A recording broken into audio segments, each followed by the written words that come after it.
Hi mga kaibon, magandang gabi sa atin lahat. So ngayon ay sasagutin natin yung katanungan ng kaibon natin dahil meron sa akin noon na nag-message kung normal ba daw na magkaroon ng hangin yung butse ng inakay. Dahil kung mapapansin natin dito po sa halimbawa natin, meron pong konting hangin. Although kakakain niya lang po ngayon, so makikita po natin na meron po siyang awang na kumbaga meron hangin doon po sa butse ng inakay. Ang kasagutan natin dyan ay normal lang po yan sa ating mga inakay. Ang hindi normal kung puro hangin yung laman ng butse. Kumbaga, wala pong kinain yung inakay. So, yun po yung hindi normal. Dahil dito sa ibon natin, dahil buhay po sila at kumakain po, so meron talaga yan na konting awang. Kumbaga, hangin na nakukuha doon po sa syringe. Kasi kapag sinusubuan natin yung mga inakay, meron na awang doon po sa syringe. So, minsan, naipapasok natin doon po sa bibig ng inakay, so nagkakaroon po ng konting hangin. Pero okay lang naman po yun kasi nailalabas rin po yan ng mga inakay. So wag po kayo dyan mag-alala dahil normal po yan sa ating mga inakay na magkaroon po ng konting hangin dyan po sa butse. Kung makikita nyo mga kaibon, yung mga inakay natin dito ay bawat isa dyan, meron yan konting hangin.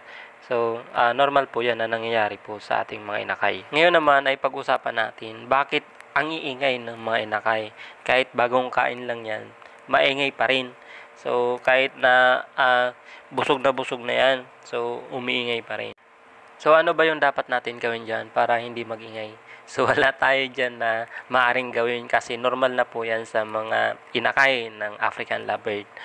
Dahil baby pa po sila, kumbaga hinahanap nila yung kanilang magulang. So, nag-iingay po talaga sila.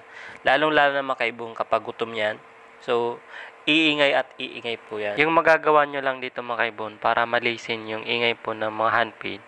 So, pakainin nyo. At the same time, kapag nabusog na rin po yan, so magpapahinga yan o matutulog. So, tatahimik rin po sila. Kapag naman nagugutom na naman yan, babalik na naman yan, iingay na naman. So, wag po kayong mairita sa ating mga inakay dahil normal po yan sa kanila na maingay talaga.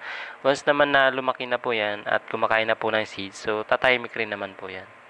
Nakakatuwa naman dito yung isang parisa natin nakakatil dahil ang sipag mangitlog dahil buwan-buwan na lang nagkakaroon ng inakay. Kung anong ginagawa natin dyan ay abangan nyo next video natin dahil pag-uusapan natin yan. So natutuwa tayo dahil meron siyang 4 na inakay. So sana mabuhay niya to lahat pero magaling naman to na breeder natin dyan.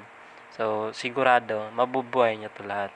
Isosupport lang natin yan mga kaibon ng pagkain. So, kailangan, kapag meron inakay yung ating ibon, dapat only foods. So, dapat magbigay po tayo ng ibang alternatibong pagkain para marami yung makain po ng parents at maisubo niya rin doon po sa inakay.